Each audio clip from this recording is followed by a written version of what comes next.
Hello, this is Dr. Kamani, licensed clinical psychologist of Lifting as We Climb Consulting Wellness Services. And I am here for, is this what I worked so hard for?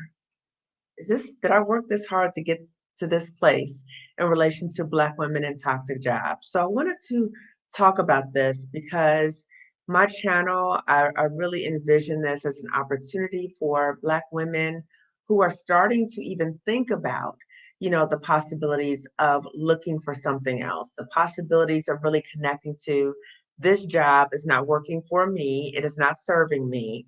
And so my videos, hopefully, can help you in terms of looking at your process and really self-evaluating where you are in relation to your job, okay? So women who are watching my channel right now, they may be in different places in relation to their thoughts in relation to their job, okay? But if you're watching this right now, more than likely you are not liking your job. You're not liking where you are right now. So I am just going to share just portions in terms of not only the process in relation to getting ready to leave a toxic job, because as I mentioned before, it is a process, but I also want to just invite you into some of the thoughts that may be coming up for you and really encourage you to really pause and really reflect on these thoughts. Okay. So, again, not here to convince you. I am sharing with you in terms of thoughts that I had when I was getting ready to leave that toxic job or even preparing myself to get ready. Okay. So, I want to be able to provide resources for you in terms of even thinking for yourself what is best for you. Because my mission is to help as many Black women as I can to leave and heal from toxic jobs, okay?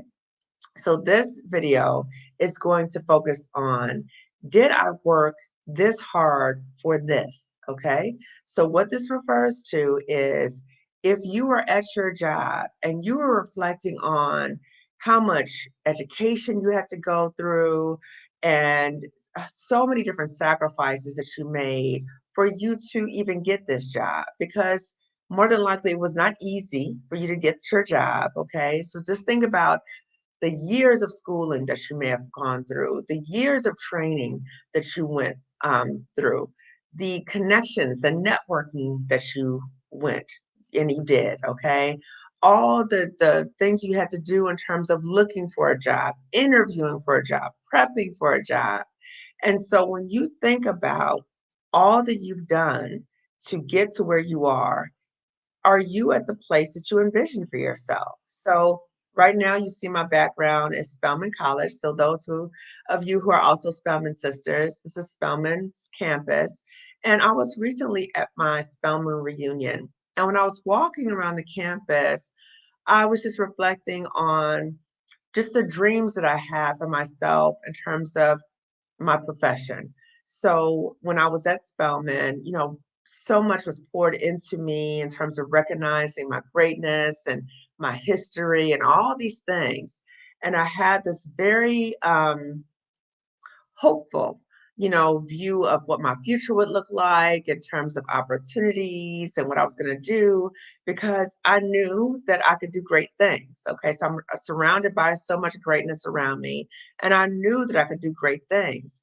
However, as I move forward in terms of getting my degree, in terms of my graduate degree, and going into so called professional spaces, I experienced things that were very counter to what I envisioned for myself. Okay. So as I, went to graduate school and got licensed to become a psychologist, I envisioned that I would be working at a community-based agency and helping people within the community and just thriving. Okay.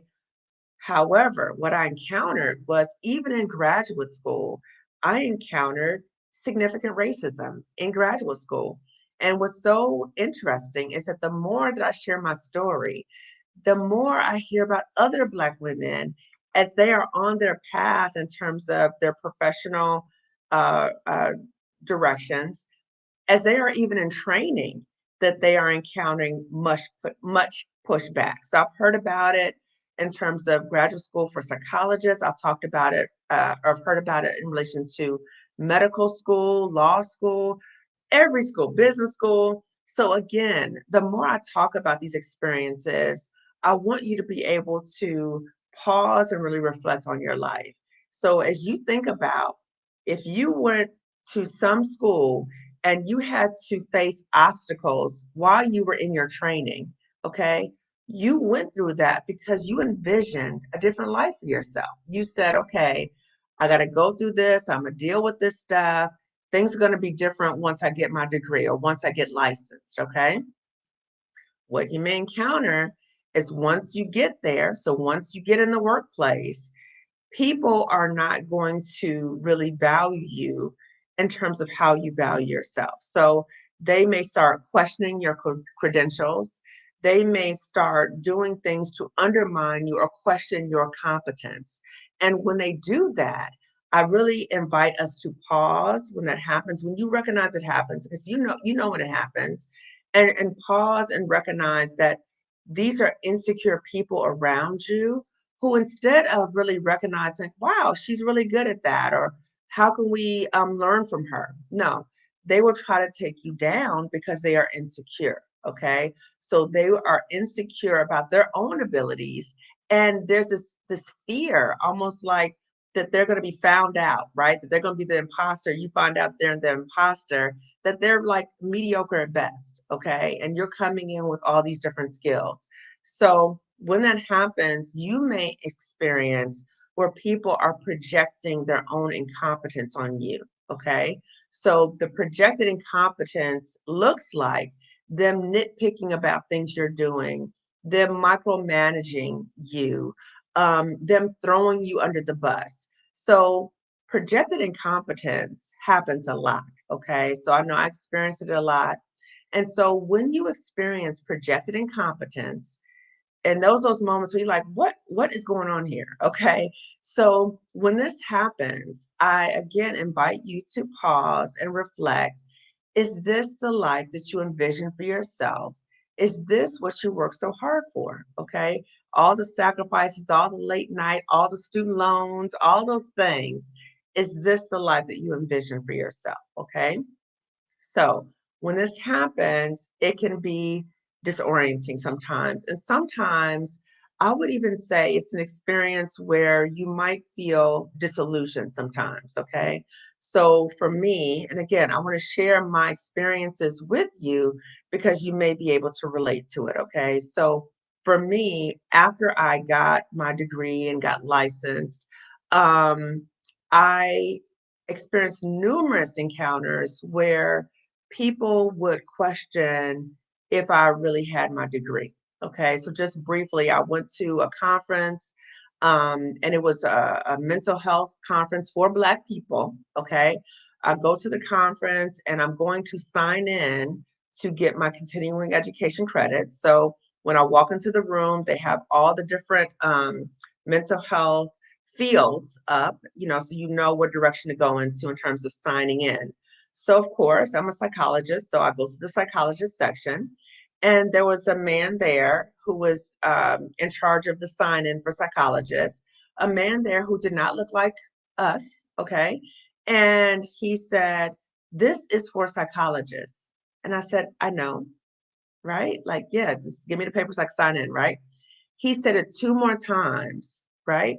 So clearly, I could not be a psychologist, or I was lying, or I was a fraud. Okay. He just could not believe it. And again, I'm at a mental health conference for Black people. Okay. So I sign in. I'm like, okay, whatever. Let me just do what I need to do to sign in, whatever. I just want to get the information. When I come back to sign out at the end of the day to get my continuing education credit, so again, everything's on the lined up in terms of your different professions, right? So I go to the psychologist area, and it's a different person there. Again, not a Black person, but a different person. And this person was a person of color, but not a Black person. Okay. And she did the same thing to me. This is for psychologists. Are you sure you're a psychologist? Three times for both of them. Okay. So I went later and I reported both of them. Okay. But when I wanted to share this story is that when we get our degrees and we get our credentials and we get our licenses, not that we're expecting people to uh, that it's like, people are supposed to respond a certain way. However, when people start questioning our credentials or questioning our competence, that's the problem. Okay. So when we're in workplaces or you're at professional conferences or things like that, and people are even questioning if you really have that degree, you really have those credentials, you really have the experiences you have, I invite you just to pause and think, is this the place for me? And or if you're at a conference like I was, report those people. Okay. So again, when you're working, you have worked so hard to get where you've gotten. Okay. And if you have those moments where you're thinking, did I work this hard to get to this place? That's a sign. Okay, that's a sign. Okay, so just think about that. Reflect on where is it that you really do envision yourself. Is it a different job? Are you aware of other opportunities where people might respect you a little bit more? Are you constantly trying to prove yourself and having people undermine you? Okay, another opportunity for me, I got to the point where this happened so much to me at my previous toxic job that I resigned from. It happened so much in terms of trying to put me in my place and, people not even acknowledging my degree, right? It happens so much, but it was just in terms of the behavior of, oh, you think you're all that, I'm gonna put you in your place. Okay. So you may have also had that experience. And again, it happened to me so often. And I did a video recently where I talked about my process in terms of getting ready to leave. Because when we're in a workplace, particularly when we are committed to the work, we try to make excuses for the craziness of other people, not like we give them a pass, but we say, I can deal with that. But what's most important is I'm here for the work. Okay. So we kind of like file the other stuff away. Little stuff will happen, stuff will happen, stuff will happen. And it just starts building up. Okay. So I did this video recently, and you can check it out on my YouTube channel, where I talk about the series of things that happened that got me to the point where I eventually said, this is it. I'm done. Okay. So I call that the straw that broke the camel's back. So you might be on that progression too. Okay. So again, when these things happen to you, I want you to really envision, is this the life that I wanted? Is this what I worked so hard for? And if you say no, then I encourage you to start thinking about your exit plan. Okay. For me, it happened so much at that previous job and it became so ridiculous.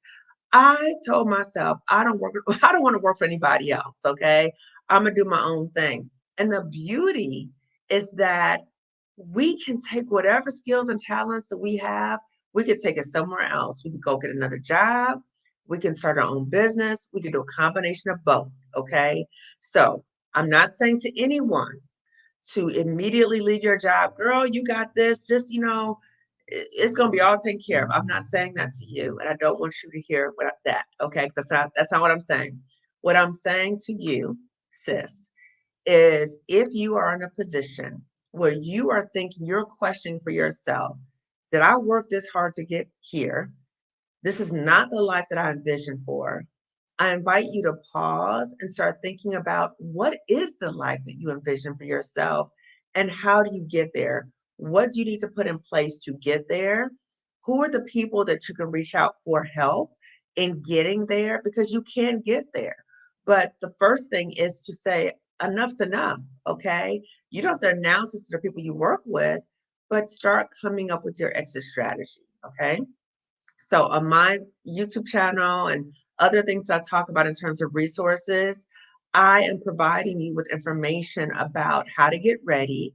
And once you're ready to go, things to help you get out. Okay. So things to help you get out, things to help you get out and help you heal. Okay. Because it's very hard to heal when you are being beat down every day at a job. It's very hard. Okay. So again, I'm here to support you in whatever way I can. I have resources in the description section of this YouTube channel. I ask you to please not only help yourself, help to support and heal yourself, but I also am asking you to please reach out to other Black women that you know who are miserable in their jobs. Reach out to them also and support them and uplift them.